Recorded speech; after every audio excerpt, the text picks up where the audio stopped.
అందరికి. ఈ రోజు మన సిస్టర్స్ మీటింగ్ గా ఈ రోజు మరి మనమందరం సమకూర్చి ఆయా ప్రాంతాల నుంచి ఎండాలకుండా కూడా అందరూ వచ్చేసిండ్రు. మరి మీ అందరికీ చాలా వందనాలు. మేమైతే హైదరాబాద్ నుంచి వచ్చాము.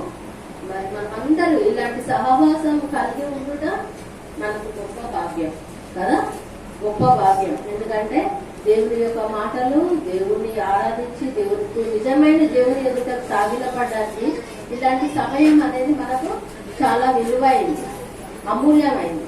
ఎందుకంటే ఇలాంటి సమయము అందరికి లేక చాలా బతుకున్నా కొందరికి సద్వినియోగం చేసుకోవడానికి వీలు పడదు కదా. అయితే దేవుడు మనకి ఇలాంటి సమయం ఇచ్చినందుకు దేవుడికి స్తోత్రాలు చెల్లించుకుందాం. మరి మనమందరము ఈ క్షేమంగా ఇక్కడ చేరి ఉన్నందుకు మరి చిన్న ప్రార్థన చేసుకొని మన వాక్యంలోకి వెళ్దాం. పరలోకమందున్న మా తండ్రి, దయగల దేవా, కృపా తండ్రి, మీ పరిశుద్ధమైన పాదకులకు వందనాలు చెల్లించుకుంటున్నాం. కొట్టి వారం ప్రభా, మట్టి వారం తండ్రి, ఇంతలో ఉండి అంతలో మాయమైపోయే వారం ప్రభా. మీ ప్రణాళిక, మీ చిత్తం, మీ ఏర్పాటు ఈ విధంగా ఉన్నందుకు నేను సూచిస్తూ ఉన్నాం. దేవాన్ని ఎదుట సాగిలపడి నేను పూజించుకుంటాను, దేవాన్ని పిలుచుటకు ప్రభా మా యొక్క తండ్రి యొక్క విన్నపములు నీకు తెలియజేసుకుంటాం. నీ సన్నిధానం మేము అనుభవించుకోవటం, సహవాసం నీ విధంగా సమకూర్చిన ఉద్దేశం, నీ తలంపు, నీ సంకల్పం కొరకు నేను స్థుతిస్తున్నాం. దేవా, ఈ సమయం అంతా నీకే అప్పగించుకుంటున్నాం ప్రభా. ఏం మాట్లాడుకోవాలో, ఎలా ఆధారింపబడాలో, ఏ వాక్యం చేత బలపరచబడాలో ప్రభా మాకు తెలియదు. అయినా నీ వాక్కులు మాకు దయచేయండి. మీరు రండి ప్రభా, మీరు దిగిరండి, మీరు మా మధ్యలో ఉండండి ప్రభా. మీరే సమాధానంగా, సంతోషంగా బలపడటకు నైనా మీ కృప చూపించమని బతిమాలుకోవచ్చు. మమ్మ మేమే మీ గాయపడ్డ హస్తానికి అప్పగించుకోండి. మా ప్రభు రక్షకుడు యేసుక్రీస్తు వారి పరిశుద్ధకరమైన నామములో ప్రార్థించి వెళ్ళుకొచ్చున్నాము.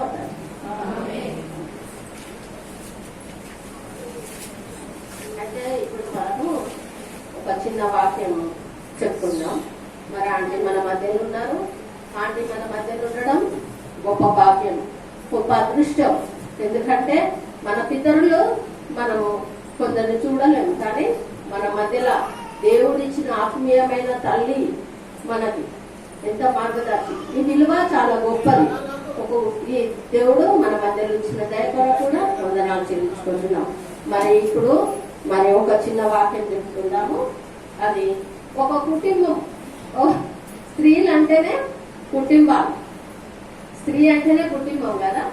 ఒక కుటుంబం కొరకు కరెక్ట్ గా నిలబడే వాళ్ళు ఎవరంటే స్త్రీలే. అవునా, నిజమేనా?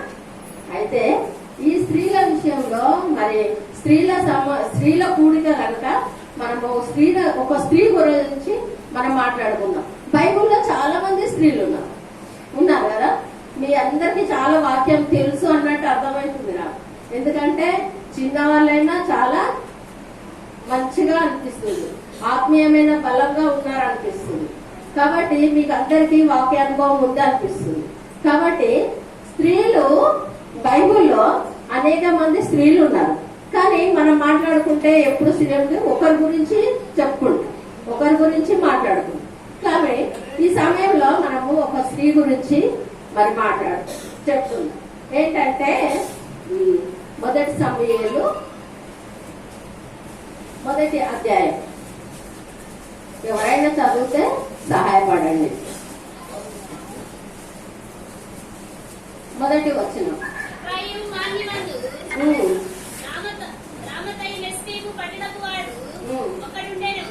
అతని పేరు ఎల్కానా. అతడు ఎఫ్రాయిముడైన సూపునకు పుట్టిన తోహు కుమారుడైన ఎలీనకు జననమైన యెరోహాము కుమారుడు. అతనికి 2 భార్యలుండిరి. అయితే దీని ముందంతా కొంచెం చెప్పిన తర్వాత లాస్ట్ కి ఏమంటుండ అంటే ఇద్దరికి ఎవరుంటారట? 2 భార్యలు అంట. 2 భార్యలు. వాళ్ళ పేర్లు ఏంటి? ఒకదాని పేరు అన్న, రెండవ దాని పేరు పెనిన్నా. పెనిన్నాకు పిల్లలు కలిగిరి గాని అన్నాకు పిల్లలు లేకపోయి ఇతడు షిలోహునందు. అయితే ఇక మనం ఈ స్త్రీలకు మనకు ఎక్కువ అనుభవం ఏంటంటే మన భర్తకు 2 భార్యలు ఉంటే మనకు ఇష్టమా? మనం ఊరుకుంటామా? 2 పెళ్లి చేసుకున్నా మన భర్త భార్య వచ్చిందంటే ఎవరన్నా ఊరుకుంటామా? ఎంత కోపం వస్తుంది కదా. కానీ ఈయనకి 2 భార్యలు. వాక్యం చెప్తుంది ఈయనకి 2 భార్యలు. 2 భార్యలు అయితే ఒక ఆమె పేరు పెనిన్న, ఒక ఆమె పేరు హన్న. హన్న పెళ్లి భార్య. ఆమెకి ఏమైతుందంట చదవమ్మ. ఇతడు శిలో ఉన్నందున వీరిలో ఒక దాని పేరు హన్నా, రెండవ దాని పేరు పెనిన్నా. పెనిన్నాకు పిల్లలు కలిగిరి గాని హన్నాకు పిల్లలు లేకపోయింది. అది హన్నాకు పిల్లలు లేకపోయేది. అయితే దాని కింద చదవమ్మ అట్లా. ఇతడు శిలో ఉన్నందున సైన్యముల అధిపతి అయిన యెహోవాకు రొప్పుటను బలి అర్పించుటకును ఏటేటా తన పట్టణం గురించి అతనికి పోవచ్చుండెను. ఆ కాలమున ఏలీ యొక్క 2 కుమారులకు హోఫ్నీ, ఫీనెహాసులు యెహోవాకు యాజకులుగా నుండిరి. ఎల్కానా తాను బలి అర్పణ చేసిన నాడు తన భార్య అయిన పెనిన్నాకును దాని కుమారులకును కుమార్తెలకును కోడలు ఇచ్చుచూ వచ్చెను గాని హన్నా తనకు తెలివిగా ఉన్నందున ఆమెకు 2 కోడలు ఇచ్చుచూ వచ్చెను. యెహోవా ఆమెకు సత్తు లేకుండా చేసెను. చాలా ఒకటి ఎక్కువ బాధ కలిగించిన వచ్చిన నాకు చదివేటప్పుడు నేను ఈ అధ్యాయం చదువుతున్న ఒక రోజు వాక్యం చదువుకుందామని చదువుతున్నప్పుడు ఎక్కువ బాధ కనిపించింది. అంటే యెహోవా ఆమెకు సంతు లేకుండా చేశారు. ఎవరు చేసిరు? మనుషులు చేయలేదు, భర్త చేయలేదు, ఎవరు చేయలేదు. ఏంటంట? యెహోవా ఆమెకు సంతు లేకుండా చేశాను. ఎంత బాధ కదా. ఒక నిజానికి మన భర్తకి ఇంకోతన చూసిందంటేనే కొడతాం, పోయి కొట్లాడతాం బాగా. కానీ ఆమెకేమో పిల్లలు అయితే ఈమెకు పిల్లలు పుట్టట్లేరు. ఆమెకి ఎంత బాధ ఉంటది కదా. ఒక ఇంట్లో ఉంటే ఎంత ఇన్సల్ట్ చేసి ఉంటది ఆమె చాలా ఇన్సల్ట్ చేస్తుంది. అసలు ఆమెని ఎప్పుడు ఇన్సల్టే చేస్తుంటది. నాకు పిల్లలు ఉన్నారు, నేనే రాలిని, నేనే ఏదైనా చేయగలుగుతా ఇంట్లో. మా భర్త కూడా ఏం చేస్తాడు, పిల్లలు అంతా ఫ్యామిలీ ఉంది కనుక ఆయన నాకు ఇంపార్టెన్స్ ఎక్కువ ఇస్తాడు. నువ్వేంటి తిన్నావా ఉన్నావా అంతే అన్నట్టుగా ఆమె ప్రవర్తిస్తుంటే ఆమెకి ఏమైతుంది? దుఃఖం, బాధ, ఎంత బాధ అవుతుంది కదా. కానీ మరి ఈ పిల్లలు అనేవాళ్ళని మరి మనం తెచ్చుకుంటామా? కావాలని పుట్టించుకుంటామా? అది కాదు. అయితే దేవుడు ఇప్పుడు ఇక్కడ ఏం చెప్తుండంటే యెహోవా ఆమెకు. అయితే నాకు అనిపించింది, అయ్యో దేవుడే లేకుండా చేస్తే మళ్ళీ ఆమె ఎవరి దగ్గరికి వెళ్ళాలి? ఏ డాక్టర్ దగ్గరికి వెళ్ళాలి? ఎవరి దగ్గరికి వెళ్ళినా వేస్ట్ కదా. అయితే ఈమెం చేస్తుందంటే దేవుని సన్నిధికే వస్తుంది. ఈమెం చేస్తుంది? దేవుని సన్నిధికి వచ్చి ఏం చేస్తుందో చదవండి. 8వ వచనం. ఆమె పెనిమిటి అయిన ఎల్కానా, హన్నా, నీవెందుకు ఏడ్చుచున్నావు? నీవు భోజనం మానుటయేలా? నీకు మనోవిచారం ఎందుకు కలిగినది? 10 మంది కుమారుల కంటే నేను నీకు విశేషమైన వాడను కానా అని ఆమెతో చెబుతూ వచ్చెను. అంటున్నాడు. ఆమె బాగా ఏడుస్తుంది. అంటే నిజంగా నేను అనుకుంటా ఆ ఫ్యామిలీలో ఆమె చాలా బాధపడుతుంది అనమాట. ఎవరికి చెప్పుకోలేకుండా బాధపడుతుంది. ఎవరి దగ్గరికి వెళ్ళాలో తెలియట్లేదు. ఆ విధంగా బాధపడుతున్నప్పుడు భర్త అంటుండు, ఎందుకు ఎంత ఏడుస్తున్నావు? నేను లేనా నీకు? అదేమంటే ఏంటంటే ఉంటావు, కానీ అది ఎంత ఇన్సల్ట్ చేస్తుంది. రోజు పొద్దున్న లేచినప్పటి నుంచి రాత్రి వరకు ఆమెను ఒకదే బాధ పెడుతూనే ఉంది. అదంతా భరించుకోవడం వల్ల అవ్వట్లేదు. అందుకనే తన అంటుండు, 10 మంది వాళ్ళకంటే నేను ఎక్కువ కదా, నువ్వు ఎందుకు పిల్లలు లేకపోతే మాత్రం ఎందుకు ఏడుస్తావు? ఏడవద్దంట. పైన అయితే ఏడవ వచనంలో చదువు. ఎల్కానా ఆమెకు ఏటేటా ఆ రీతిగా చేయించుచుండగా హన్నా యెహోవా మందిరమునకు పోవునప్పుడెల్లా అది ఆమెకు కోపం పుట్టించెను కనుక ఆమె భోజనము చేయగా ఏడ్చుచూ వచ్చెను. ఈమె మందిరానికి వెళ్తుంది, ఏడుస్తుంది, ప్రతిరోజు వస్తుంది. కానీ బాగా ఆమెకు సమాధానం వస్తలేదు, సంతోషం వస్తలేదు, నెమ్మది వస్తలేదు. ఏడుస్తూనే ఉంటుంది. ఆమె ఏడుపు బాధ చూడలేక ఆమె భర్త అంటుండు, ఎందుకు ఇంత ఏడుస్తావు? ఏడవకు, నేను ఉన్నాను కదా, నేను నీకు అన్ని చూసుకుంటా. 2 పాలు ఆమెకు ఒకటి ఇస్తే నీకు 2 పాలు ఇస్తారులే. ఆమెకు ఒక చీర కొంటే నీకు 2 కొంటలే. లేకపోతే నేను ఎక్కడ తీసుకుంటా. ఎన్నో చెప్తున్నాడు ఆయన. చెప్తున్నాడు కానీ ఆమెకైతే సమాధానం లేదు. ఎందుకు దేవుడు మరి ఈమెను ఆ విధంగా చేసిండు? దేవుడే ఎందుకు ఆమెను మరి అట్లా గర్భము మూసేసిండు అనేది ఎప్పుడైనా ఆలోచించారా మీరు? కానీ నేను ఆలోచించా. నేను అనుకున్నా పెళ్లి వారే కదా పాపం అట్లా చేయడం ఎంత అన్యాయం.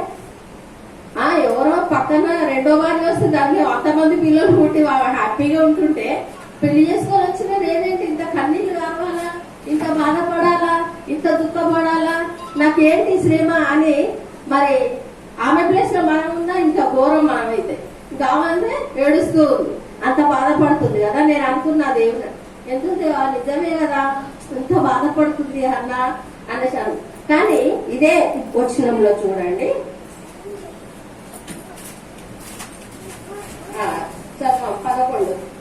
సైన్యముల అధిపతియగు యెహోవా, నీ సేవకురాలనైన నాకు కలిగిన శ్రమను చూచి, నీ సేవకురాలనైన నన్ను మరువక జ్ఞాపకము చేసుకొని, నీ సేవకురాలనైన నాకు మగపిల్లలు దయచేసిన యెడల వారి తల మీదికి క్షౌరపు కత్తి ఎన్నటికీ రానియక, వాడు బ్రతుకు దినములన్నిటను నేను వారిని యెహోవానకు నీవు అప్పగించుకొని మొక్కుబడి చేసుకొనెను.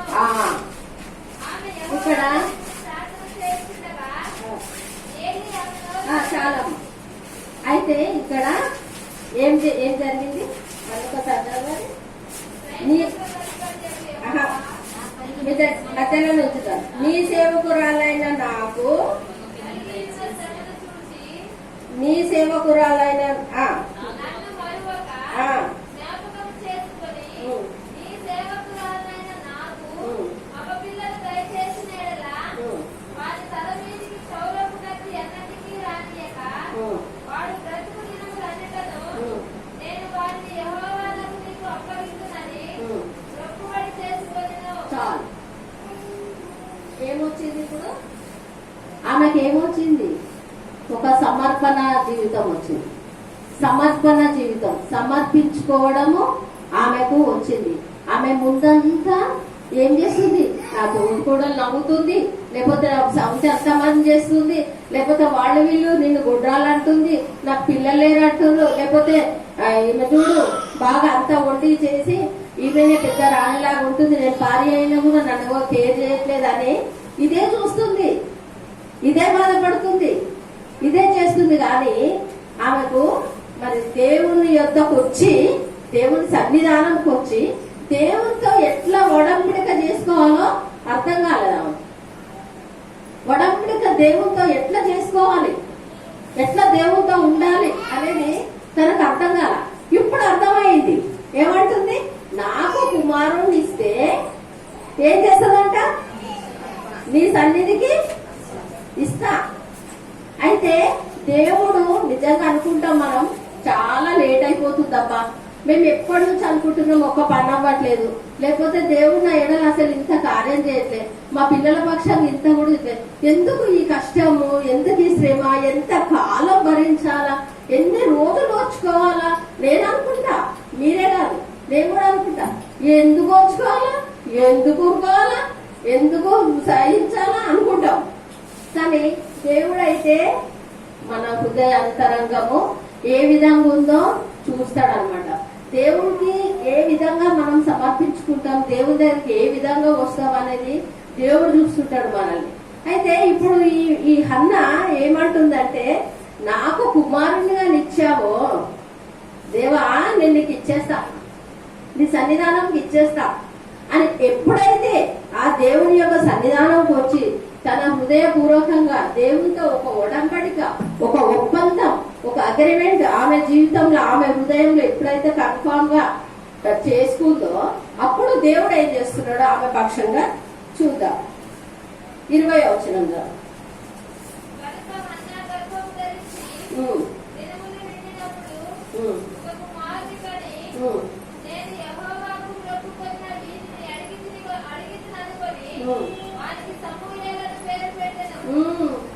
ఇప్పుడు ఏం జరిగింది? ఆమె ఎప్పుడైతే దేవునితో ఒడంబడిక చేసుకుందో, నిర్ణయించుకుందో, ఒప్పుకుందో, హృదయంలో తను నిశ్చయించుకుందో వెంటనే ఆమె గర్భం తెరవబడింది. దేవుడు గర్భం ఎందుకు మూసిందో అనుకున్నాం, కానీ ఆమె ఒడంబడిక దేవుడికి ఏం కావాలి ఆమె ద్వారా, దేవుడు ఏం కోరుకుంటుండో ఆమె ద్వారా అనేది మరి దేవుడికి తెలుసు. కనుక ఎప్పుడైతే ఆమె హృదయపూర్వకంగా ఒప్పుకుందో, అబ్బా నా కుమారుని ఇస్తా అనుకుందో, వెంటనే ఆమెకి ఏమైంది, గర్భం తెరవబడింది. అప్పుడు ఆమెకు కుమారుడు అనుగ్రహింపబడిండు. అతనికి ఏమని పేరు పెట్టింది, సమూయేలు అని పేరు పెట్టింది. తర్వాత మరి సమూయేలు అని పేరు పెట్టిన తర్వాత తను ఏం చేసింది, తను ఒప్పించుకుంది. ఒప్పందం ఏం చేసింది దేవుని యొద్ద, మరి ఏదైతే ఒప్పందం చేసిందో, మరి కుమారుడు జన్మించిండు, పేరు పెట్టింది. తర్వాత ఆ కుమారుడిని తీసుకొని 28వ వచ్చింది.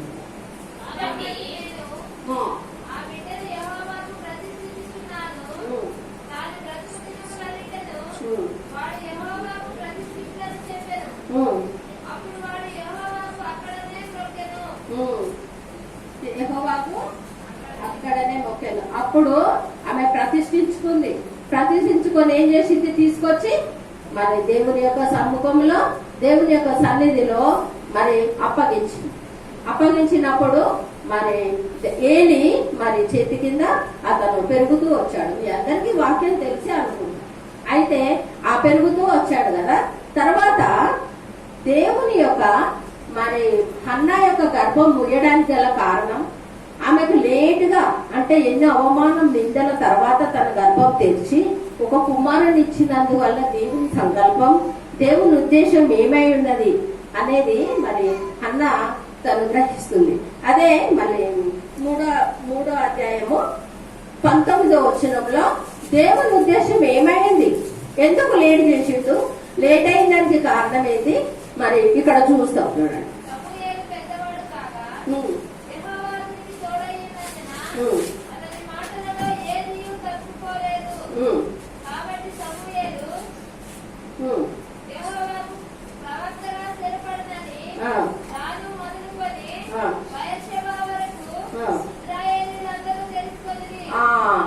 ఇప్పుడు మళ్ళీ ఈ సమూయేలు ఏమైండు, ఇశ్రాయేలీలకు ప్రవక్త అయ్యాడు. మరి ఈ పెన్నినాకు చాలా మంది పిల్లలు పుట్టిండ్రు. ఎవరి పేరైనా ప్రవక్త అని రాయబడిందా, లేకపోతే ఎవరైనా వచ్చారా? ఆ కాలంలో ఇశ్రాయేలీలకు ప్రవక్త లేడు కనుక మరి ఈ ఇశ్రాయేలీలకు ప్రవక్త కావాలి. ఒక ప్రవక్త, ఒక న్యాయాధిపతి రావాలి అంటే ఏం చేయాలని దేవుని యొక్క తలంపు, దేవుని యొక్క ఉద్దేశము ఉంటుంది. కాబట్టి హన్నా గర్భము మూసిండు. దేవుడు మూసి హన్నకి నాకు కుమారుడిని ఇస్తే నీకు సమర్పిస్తా అనే ఉద్దేశం, తనకు ఒడంబడిక, ఒప్పందం దేవుడి సన్నిధిలో వచ్చే వరకు దేవుడు ఎదురు చూసిండు, వెయిట్ చేసిండు. ఆమె తలంపు, ఆమె క్రియలు దేవునికి సమీపం. ఆమె లోకరీతికి ఏడుస్తుందా, మనుషుల కొరకు ఏడుస్తుందా, ఇంటర్ల కొరకు ఏడుస్తుందా, అది చూసి ఎప్పుడైతే తను సమర్పించుకుందో, ఎప్పుడైతే తను హృదయపూర్వకంగా నాకు ఒక కుమారుని ఇస్తే నీకు ఇస్తా అని ఎప్పుడైతే తన హృదయంలో స్థిరపరచుకుందో అప్పుడు ఆమె గర్భం తెరవబడింది. అంటే దేవుని ఉద్దేశము, దేవుని తలంపు ఆమె పైన ఉన్నది కనుక మరి ఆ కుమారుణ్ణి ఇచ్చిండు. దేవుడు ఇచ్చిన తర్వాత ఎట్లా ఇచ్చిండు, ఉట్టిగా అట్లా ఇట్లా ఇచ్చిందా, ఆయన ఇశ్రాయేలీలకు ప్రవక్తగా చేసిండు. ఎంత గొప్ప కార్యం కదా. మనం అనుకుంటాం నిజమే, ఈ రోజు హన్నం జరిగింది ఇట్లా. మనం బైబిల్లో చూస్తే ఒక కుటుంబంలో ఒక స్త్రీ, ఒక కుటుంబం ఇది, ఈ కుటుంబంలో ఒక స్త్రీకి జరిగింది. అయితే ఇదేమో బైబిల్లో జరిగిపోతారు, మన కుటుంబాలలో కూడా చాలా ఉంటాయి, ఇట్లా చాలా జరుగుతాయి. అయితే ఒక్కొక్క విషయాల్లో ఒక్కొక్క రకాలుగా ఉంటాయి. అంతేకాని దేవుడైతే మనందరి పక్షంగా ఒకే ఉద్దేశం కలిగి ఉంటాడు. నువ్వు ఏ విధంగా దేవుని యొద్దకు వస్తున్నావు, ఏ విధంగా నీ హృదయాన్ని దేవునికి సమర్పిస్తున్నావు, నువ్వు తలంచిన తలంపుల్లో దేవునికి ఇష్టమైన ఏమైనా ఉన్నాయా, దేవునికి ఉపయోగకరంగా ఏమైనా ఉన్నాయా? మనం చేసే మాటలేమి, మనం చేసే క్రియలేమి, మనం చేసే పనులేమి, మనం చేసే జీవితాంతం మనం జరిగే దాంట్లో దేవుని ప్రణాళిక చిత్తంలో ఉంటే వాటిని దేవుడికి ఉపయోగకరంగా మార్చుకోవాలంటే కొన్ని విషయాలు కొన్నిసార్లు ఆలస్యం అవుతుండొచ్చు. అయినంత మాత్రాన నష్టమా? అన్నకు నష్టమైందా? ఆమెకు 10 మంది పిల్ల కొడుకులు అయితేమి, ఈమెకు ఒక్క కుమారుడై ఏమైండు? ఇశ్రాయేలీలకు ప్రవక్త. చూసావా ఎంత గొప్ప దేవుడు. ఆమె ఒక దినంలో బాగా ఏడ్చింది, కానీ మనుషుల వైపు చూడొద్దు. మనుషుల వైపు చూసి వాళ్ళు ఇట్లా చేసిండ్రు, వీళ్ళు లేకపోతే వాళ్ళ వల్ల మేమేదో బాధపడుతున్నామని కాదు. దేవుడు మనకేం చేస్తాడు? దేవుడు ఎందుకు మన పక్షంగా లేట్ చేస్తుండు, లేకపోతే దేవుడు మనకు ఎందుకు ఇస్తలేడు అనేది దేవుడితో కరెక్ట్ గా మనం ఉడంబడిక చేసుకుంటే దేవుడు తన కార్యం మన జీవితంలో తప్పకుండా చేస్తాడు. అయితే ఇది అయిన తర్వాత హన్నా ఏమంటుందో చూద్దాం. రెండో